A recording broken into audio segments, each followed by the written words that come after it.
The remote closer interview process isn't broken. You've just been playing by the wrong rules. While you've been focusing on perfect English pronunciation and memorizing sales frameworks, American recruiters have been looking for something entirely different: cultural fit, coachability, and strategic thinking. The good news? These are skills you can develop much faster than perfect accent or years of US work experience. I'm about to show you the exact system that turns interview weaknesses like accent, international background, or limited US experience into powerful differentiators that make recruiters fight to hire you. You've been practicing with the wrong people, and it's costing you dream jobs. Every time you run through interview questions with your colleague from Mumbai or your study buddy from Brazil, you think you're getting better. You feel confident, your answers sound smooth, but here's what's really happening. You're creating a bubble of false security that shatters the moment you face an American recruiter. Most international closers practice interviews with other non-native speakers or use generic interview prep courses designed for local markets. They rehearse standard questions, polish their elevator pitches,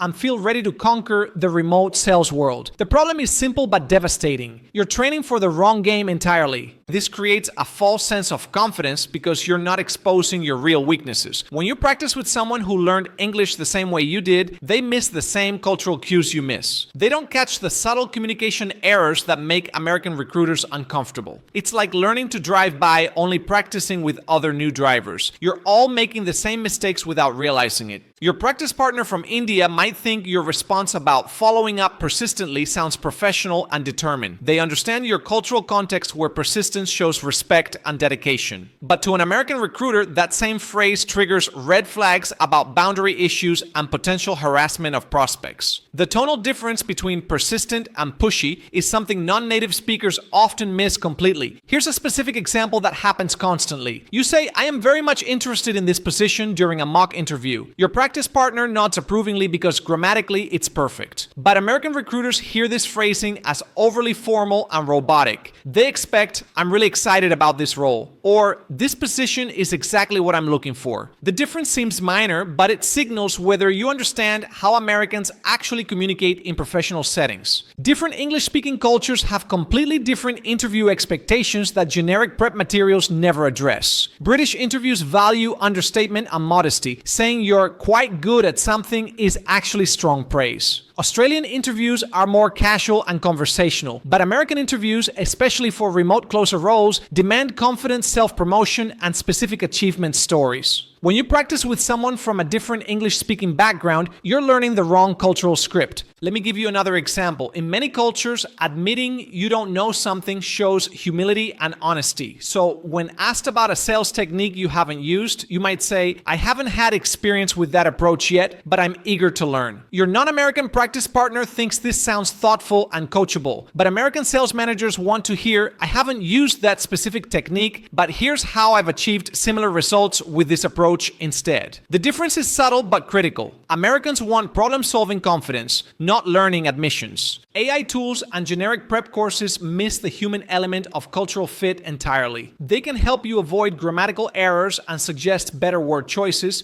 but they can't tell you that your tone sounds defensive when you're trying to be explanatory. They can't catch that your pacing feels rushed to American ears or that your examples sound too rehearsed. Most importantly, they can't simulate the real-time dynamic of building rapport with someone from a completely different cultural background. The chatbot might suggest you say, "I'm passionate about sales," but it can't tell you that American recruiters hear that phrase 50 times a day and tune out immediately. A native speaker would push you to be more specific. I love the psychology of understanding what really motivates a prospect to make decisions, hits differently, and shows deeper thinking. Here's where the tension really builds. You've practiced for weeks with the wrong feedback system. You walk into that Zoom interview feeling prepared and confident. The recruiter asks their first real question and something feels off. Your carefully rehearsed answer lands with a thud. You can see in their face that something isn't connecting, but you don't know what went wrong. The timing feels awkward. Your example doesn't resonate. The follow-up questions seem to probe areas you thought were your strengths. This moment of truth reveals the gap between practice and reality. All those hours of preparation with well-meaning friends who speak English as a second language actually reinforce your blind spots instead of fixing them. You practice being comfortable with people who think like you, communicate like you, and miss the same cultural cultural nuances you miss. The real damage happens in the subtleties that decide whether you get hired or not. Maybe your practice partner never mentioned that when Americans say, "Tell me about yourself," they want your professional story, not your personal background. Or that when they ask about handling rejection, they want to hear about resilience and strategy, not about learning from failure. These aren't grammar issues or vocabulary problems, they're cultural communication patterns that only native speakers naturally recognize. Here's what's actually happening during those practice sessions. You and your practice partner are both operating from the same cultural framework, so you're both missing the same things. When you say something that would be perfectly appropriate in your home culture, they don't flag it as potentially problematic for American recruiters. You're essentially practicing to communicate with people like yourself,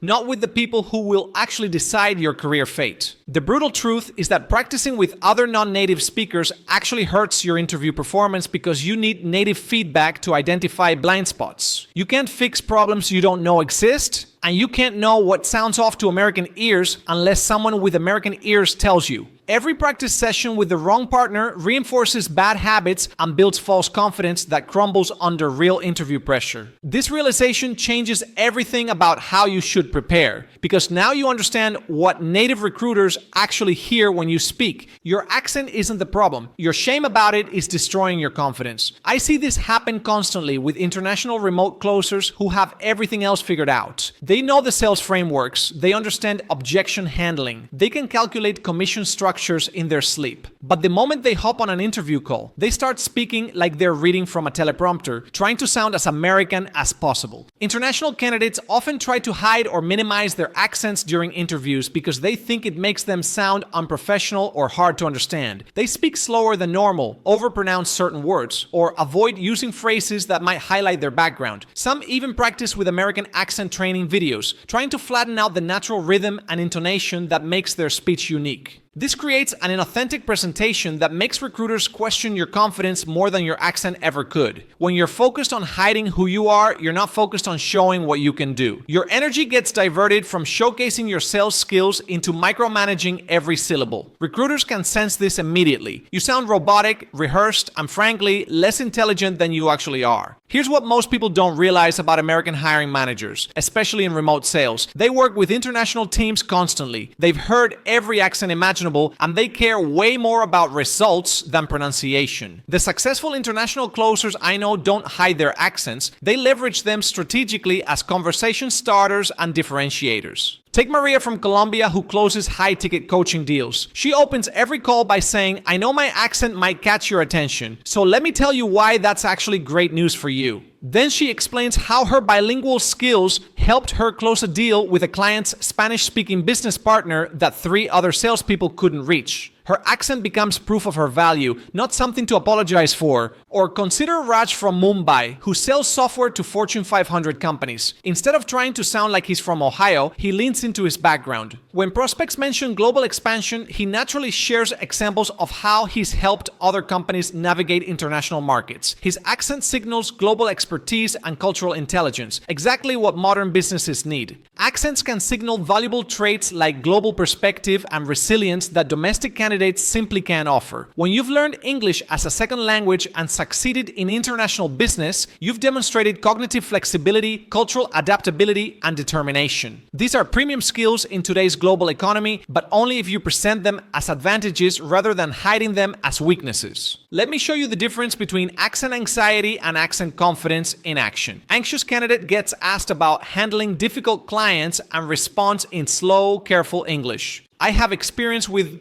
challenging customer situations. I always maintain professional demeanor and work to find mutually beneficial solutions. The recruiter hears hesitation and overthinking. A confident candidate with the same accent gets the same question. Difficult clients are actually where I shine because I've learned patience from communicating across cultures my whole life. Last quarter, I turned around our most frustrated client by really listening to understand their concerns, something that comes naturally when you've had to work harder to communicate your whole career. Same accent, completely different impact. The key is owning your accent while maintaining clarity. This doesn't mean speaking louder or slower. It means speaking with conviction and using your your background as context for your strengths. When you say, in my experience working across different cultures, you're not making excuses for your accent. You're providing valuable context for your perspective. Specific techniques make this transformation possible. First, record yourself having natural conversations, not practicing interview answers. Notice how your voice sounds when you're explaining something you're passionate about. That's your authentic speaking voice. Confident, clear, and engaging. Use that same energy in interviews. Second, prepare stories that naturally incorporate your background as a strength. Instead of saying, despite my accent, I close big deals, say, my global perspective helped me understand what motivated international clients that other reps couldn't connect with. The framing changes everything. Third, address the accent directly if you want to, but only to position it as an advantage. You'll notice I have an accent. That's because I grew up speaking 3 languages, which is exactly why I excel at communicating with diverse client bases. This reframes difference as specialization. Fourth, focus on clarity, not perfection. Speak at your natural pace and use the vocabulary that feels comfortable. Recruiters would rather understand your authentic thoughts than struggle through your performance of what you think they want to hear. The mindset shift that transforms perceived weakness into strength happens when you stop seeing your accent as something that happened to you and start seeing it as something you chose to develop. You didn't accidentally learn English. You invested years of effort to communicate globally. That's not a limitation, that's a competitive advantage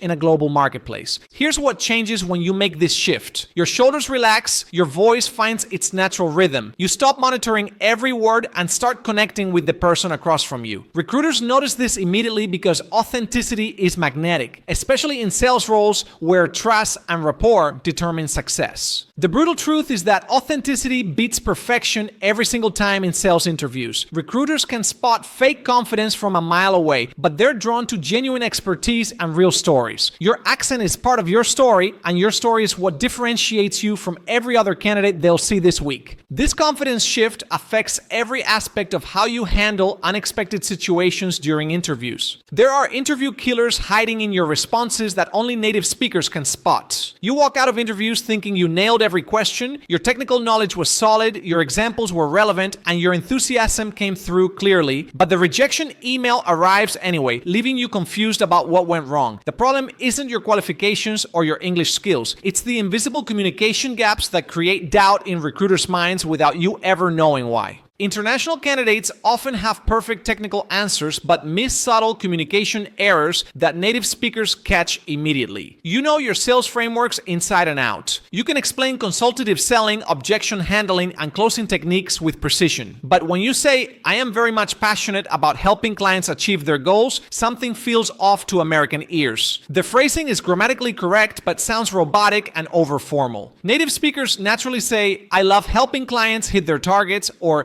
getting clients to their goals is what drives me. These hidden mistakes create doubt in recruiters' minds without candidates realizing why the conversation feels stilted. The recruiter can't pinpoint exactly what's wrong, but they walk away feeling like the interaction was somehow artificial or rehearsed. They might tell their colleagues something felt off, or they seemed really prepared but not very natural. This vague discomfort often translates into choosing someone else, even when your qualifications are stronger. Cultural misunderstandings derail interviews in ways that go far beyond language mechanics. When asked about handling difficult prospects, you might share a story about persistent follow-up, explaining how you called a potential client 15 times over 3 weeks until they finally agreed to a meeting. In your culture, this demonstrates dedication and respect for the business relationship. But American recruiters hear potential harassment and boundary issues. They're thinking about compliance problems and client complaints, not your work ethic. The same cultural gap appears when discussing teamwork. You describe how you supported your colleagues by pointing out areas where they could improve their performance. This sounds like helpful collaboration to you, but Americans interpret this as overstepping boundaries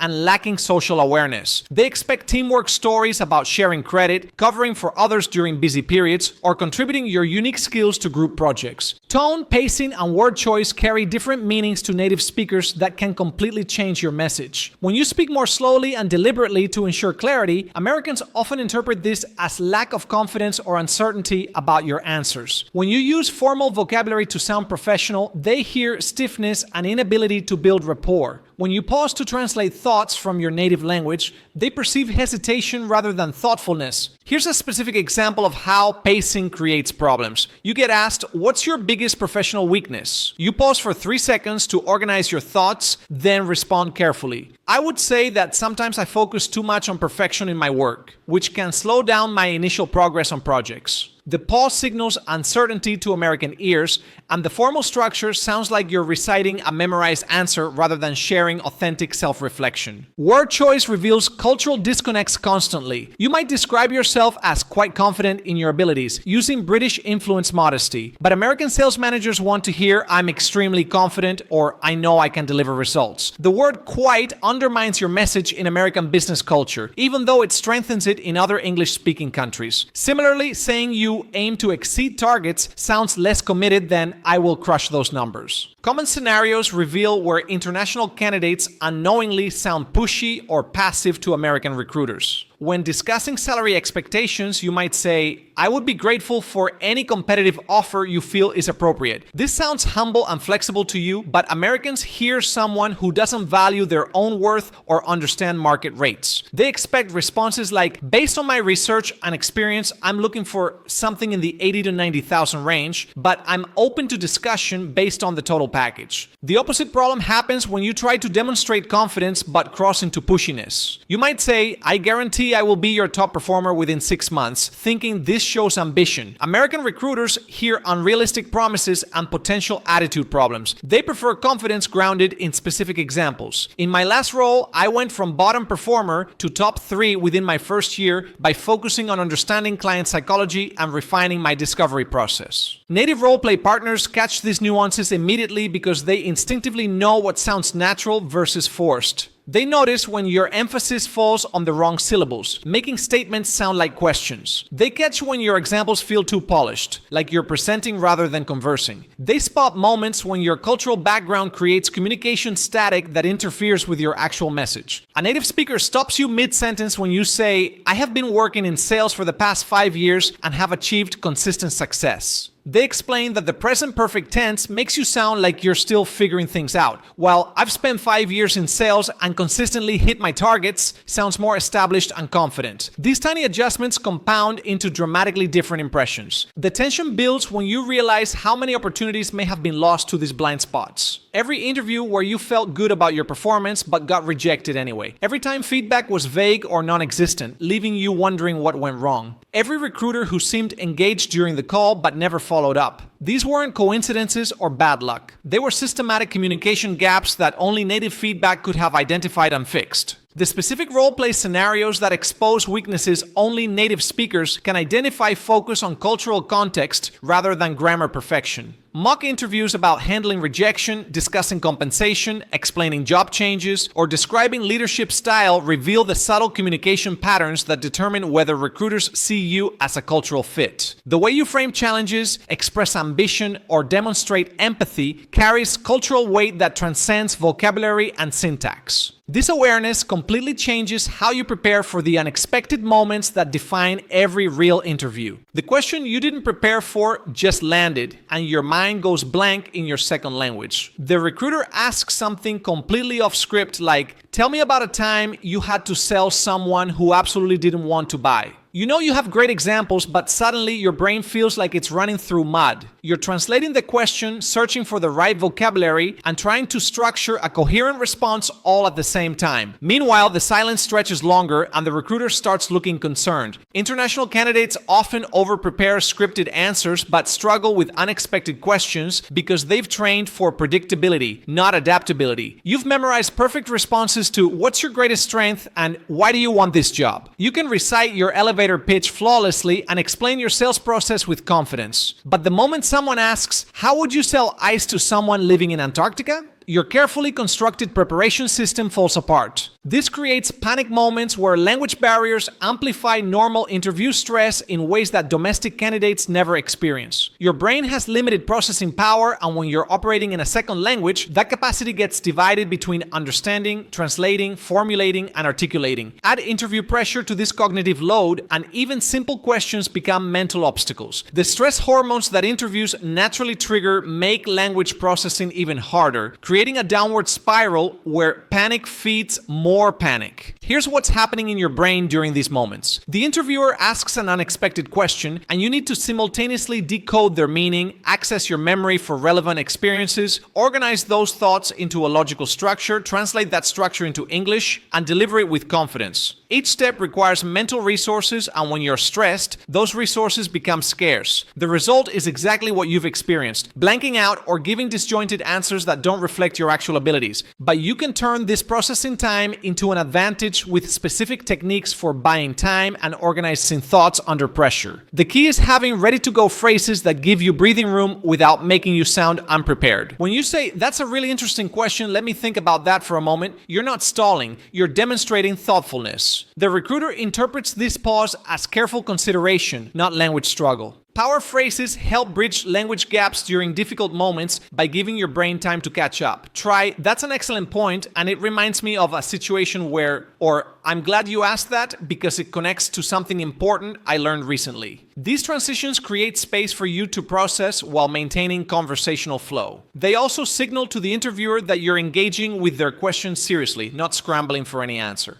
Another effective approach is breaking down complex questions into smaller pieces. When faced with a multi-part question, you can say, "I want to make sure I address all aspects of your question. Let me start with..." This technique serves multiple purposes. It shows you're listening carefully, it gives you time to organize your thoughts, and it prevents you from missing important parts of what they asked. You can also use clarifying questions to buy processing time while showing engagement. Instead of panicking when you don't immediately understand something, respond with, "When you say X, are you thinking more about Y situation or Z scenario?" This approach transforms confusion into strategic thinking, and recruiters appreciate candidates who ask thoughtful follow-up questions. The difference between stalling and strategic thinking lies in purpose and execution. Stalling happens when you make noise without direction, saying, "Well, that's a good question," repeatedly while your mind races. Strategic thinking uses pauses intentionally to break down the question, identify key points you want to address, and organize your response logically. The recruiter can sense this difference immediately. Strategic pauses actually impress recruiters because they suggest you think before speaking rather than just reacting. In sales roles especially, the ability to pause and consider before responding indicates emotional intelligence and strategic thinking. Recruiters prefer candidates who take a moment to give thoughtful answers over those who rush into responses that miss the mark. Practice transforming your natural language processing time into deliberate consideration. When you need a moment to think, use it purposefully. Take a breath, make eye contact, and organize your thoughts around a simple structure: situation, action, result. This approach turns what feels like a weakness into a demonstration of how you handle pressure and complexity. Here's a practical technique for unexpected questions about scenarios you haven't experienced. Start with honesty, then bridge to relevant experience. "I haven't been in that exact situation, but I did face something similar when..." This approach shows integrity while still providing valuable insights into your problem-solving abilities and adaptability. Master the mental game by accepting that perfect English isn't the goal, clear communication is. Recruiters would rather understand your authentic thoughts expressed simply than struggle through your attempt at complex vocabulary. When you stop trying to sound perfect and focus on being understood, your natural communication ability emerges. Preparation meets adaptation when you develop systems for handling the unknown rather than memorizing specific answers. Create mental frameworks you can apply to different types of questions. For challenge questions, use the problem action result structure. For hypothetical scenarios, walk through your thinking process step by step. For value-based questions, connect to specific examples that demonstrate your principles in action. The confidence that comes from having these systems changes everything about how you handle interviews. You stop fearing unexpected questions because you know you have tools to work through them. This confidence shows in your posture, your voice, and your willingness to engage with challenging topics rather than avoiding them. When you master this approach, something powerful happens. You start seeing unexpected questions as opportunities to showcase your thinking process rather than threats to your performance. But what happens when things go completely wrong and recovery becomes essential? You just mispronounced a key word in front of the hiring manager. Here's how to turn disaster into victory. You're explaining your sales process and confidently say, I focus on building rapport with my clients instead of rapport. The moment it leaves your mouth, you know something went wrong. Your face gets hot, your confidence drops, and suddenly you're spiraling about whether this mistake just cost you the job. But this moment isn't a disaster, it's actually your biggest opportunity to show what you're really made of. Language mistakes are inevitable for international candidates, but most handle them poorly by letting these small stumbles derail their entire performance. You've probably experienced this yourself. One mispronounced word or grammatical error sends you into a mental tailspin where you start second-guessing everything you say. Instead of focusing on showcasing your skills and experience, you spend the rest of the interview monitoring your speech and playing it safe with simple vocabulary. This defensive approach actually creates more problems than the original mistake ever could. The natural instinct is to panic, over-apologize, or pretend it didn't happen, but all three responses make the situation worse. When you panic, your speech becomes even more careful and robotic. When you over-apologize with phrases like, sorry, my English isn't perfect, or excuse me, I meant to say, you're actually drawing more attention to the error and undermining your credibility. When you pretend nothing happened, the awkwardness hangs in the air and creates tension that affects the rest of the conversation. Here's what most international candidates don't realize about American recruiters. Confident recovery from mistakes actually impresses native speakers more than perfection ever could. Americans value resilience, adaptability, and grace under pressure, especially in sales roles where rejection and unexpected challenges are daily realities. When you handle a mistake smoothly, you're demonstrating exactly the qualities they're looking for in a closer who needs to navigate difficult client conversations and recover from objections. Think about it from the recruiter's perspective. They've heard hundreds of perfectly polished presentations from domestic candidates who never stumble because they're operating in their native language. But when they see someone gracefully recover from a language mistake while maintaining their composure and continuing to deliver value, that stands out. It shows real-world problem-solving skills and emotional intelligence that can't be faked or rehearsed. Specific examples of how to acknowledge mistakes without derailing momentum make all the difference in how these moments play out. When you mispronounce rapport, instead of apologizing profusely, you can simply say, sorry, rapport, and that's exactly what I built with my biggest client last quarter. This approach acknowledges the mistake briefly, corrects it naturally, and immediately redirects attention to your relevant experience. The whole exchange takes 3 seconds and actually reinforces your main point. Another powerful technique is the quick self-correction that shows you're paying attention to your own communication. If you catch yourself saying, I am very much excited about this opportunity, you can smoothly adjust with, actually, let me put that better. I'm really excited about this role because this demonstrates self-awareness and communication skills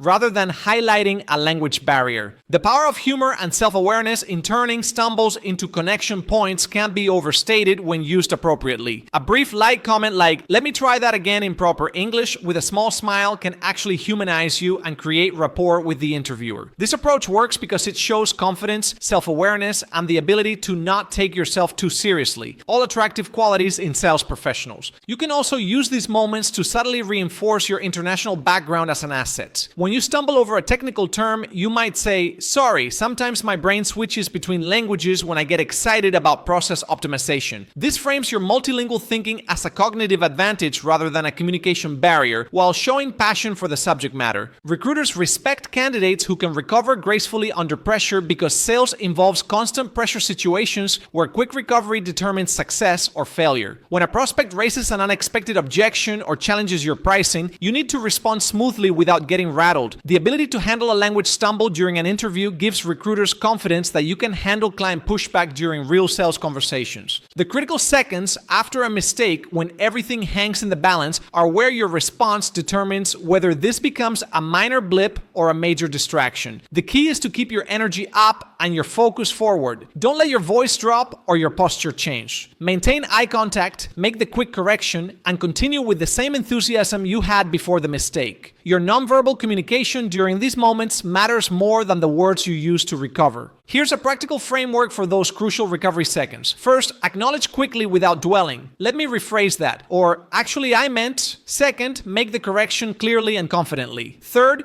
immediately bridge back to your main point with phrases like, the important thing is, or what matters here is. This three-step process takes less than 5 seconds and keeps you in control of the conversation. The mental shift happens when you start seeing mistakes as proof of your authenticity rather than evidence of inadequacy. Native speakers make verbal mistakes constantly. They say, lose their train of thought and correct themselves mid-sentence. The difference is they don't catastrophize these normal human communication patterns. When you adopt this same attitude, mistakes become minor course corrections rather than interview-ending disasters. Building this recovery mindset requires practice, but it transforms how you approach not just interviews but all professional communication. You stop walking on eggshells with your language and start communicating with the natural confidence that comes from knowing you can handle whatever comes up. This confidence shift affects every aspect of your interview performance, from your willingness to use industry terminology to your comfort with complex topics. Resilience trumps perfection in every real-world sales situation, and interviews are no exception. The candidate who can smoothly recover from unexpected challenges while maintaining their professional composure will always outperform the one who delivers flawless but rigid responses. This recovery mindset becomes the foundation for creating realistic practice conditions that actually prepare you for interview success. Your practice sessions have been too easy. Real US interviews are a different beast entirely. You've been running through questions with friends, rehearsing your elevator pitch in the mirror, and maybe even doing mock interviews with career counselors. Everything feels smooth and manageable. But the moment you join that Zoom call with an actual American hiring manager, the energy shifts completely. The pace is faster, the questions are sharper, and the whole dynamic feels more intense than anything you prepared for. Most interview preparation doesn't replicate the actual pressure and dynamics of US market interviews because generic practice focuses on universal skills rather than cultural specifics. Standard interview prep teaches you to answer behavioral questions and discuss your experience, but it doesn't prepare you for the rapid-fire pace that American business culture demands. It doesn't train you for the direct communication style where recruiters expect immediate, confident responses without hedging or excessive politeness. This gap between practice and reality causes culture shock during actual interviews that can derail even the most qualified candidates. You walk into the interview expecting a formal, structured conversation, but American sales interviews feel more like high-energy business meetings. The recruiter jumps between topics quickly, expects you to provide specific numbers and results without prompting, and evaluates your personality fit as much as your technical qualifications. The casual professionalism that Americans favor can feel jarring when you've practiced for more formal interactions. US remote closer interviews have unique elements that make them particularly challenging for international candidates. Sales managers assess your ability to build rapport instantly, handle objections under pressure, and demonstrate results-oriented thinking. They want to see your personality within the first few minutes and evaluate whether you can connect with American prospects who communicate very directly. Unlike other industries where technical skills dominate, sales interviews focus heavily on communication style, energy level, and cultural alignment with target markets. The interview structure itself differs from what most international candidates expect. American recruiters often start with seemingly casual conversation that's actually evaluating your communication skills and cultural fit. They ask about your background, but they're listening for confidence, clarity, and how you frame your international experience as an advantage rather than explaining it away. The transition from small talk to business happens quickly, and you need to match their energy immediately. Role-play scenarios are standard in US sales interviews, and they happen without warning. The recruiter might suddenly say, "Sell me this pen," or "I'm a prospect who says your price is too high. What do you do?" These scenarios test your ability to think quickly, handle pressure, and apply sales techniques in real time. Candidates should write down those questions, find a friend, and start role-playing to prepare for these moments. Structuring practice sessions that mirror real market conditions requires creating artificial pressure and time constraints that force you to perform under stress. Set up mock interviews where the practice partner interrupts you, asks follow-up questions you didn't prepare for, and pushes you to be more specific about your results.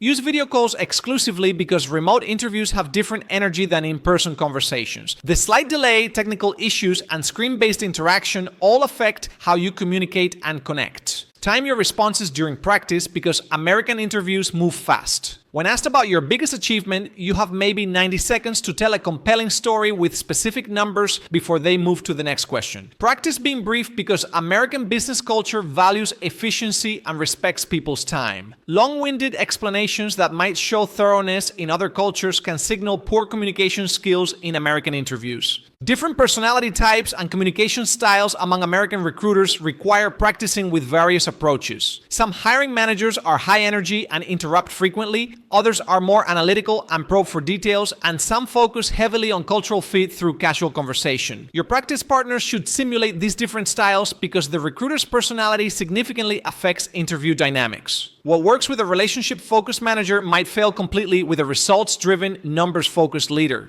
Industry-specific scenarios and objection handling must be incorporated into role-play sessions because sales interviews test your real-world problem-solving abilities. Practice explaining how you'd handle a prospect who says, "I need to think about it," or "your competitor is cheaper." These aren't hypothetical questions, they're previews of situations you'll face daily. The recruiter wants to see your sales methodology in action, not just hear you describe it theoretically. Create realistic pressure by having practice partners ask unexpected questions about company research, market knowledge, and specific sales metrics. American employers expect you to know their target market, understand their competitive position, and speak intelligently about their industry challenges. They might ask how you'd approach their specific customer base or what you think about their recent marketing campaigns. This level of preparation goes beyond standard interview prep. Technology requirements for remote roles get tested during the interview itself. Your internet connection, audio quality, and professional setup are being evaluated constantly. The research notes that the biggest thing immediately is having a good Zoom background because your virtual environment affects first impressions. Practice with the same tech setup you'll use for real interviews, including backup plans for technical issues. Prepare thoughtful questions that demonstrate strategic thinking and genuine interest in the role. Effective questions include asking, "What's one thing your current sales guy is doing that you would want me to do differently?" Or, "Based on everything that you've heard in this interview, do you have any reason to believe that I would not be a good fit for this role?" These questions show confidence and strategic thinking while giving you valuable feedback. The transformation that happens when practice matches reality is dramatic because you develop genuine confidence rather than false security. When you've practiced handling interruptions, technical issues, rapid pace, and unexpected questions, real interviews feel manageable instead of overwhelming. You stop trying to control every variable and start adapting naturally to whatever the interviewer brings. How to practice English interview scenarios that mirror real US market conditions comes down to authenticity in preparation creates confidence in performance. When your practice sessions are harder than actual interviews, you walk into real conversations feeling prepared for whatever happens. This comprehensive preparation approach produces the ultimate outcome that separates successful international closers from those who remain stuck in interview cycles. The difference between interview anxiety and interview mastery isn't perfect English. It's authentic preparation with the right partners who can expose and fix your real weaknesses. Those cultural blind spots, communication gaps, and confidence issues only get solved when native speakers catch what you can't see yourself. Stop practicing with people who can't help you improve and start working with native speakers who can transform your interview performance. Your current approach isn't working because you're training for the wrong game entirely. Your international background isn't a limitation. It's a differentiator waiting to be unleashed through proper preparation.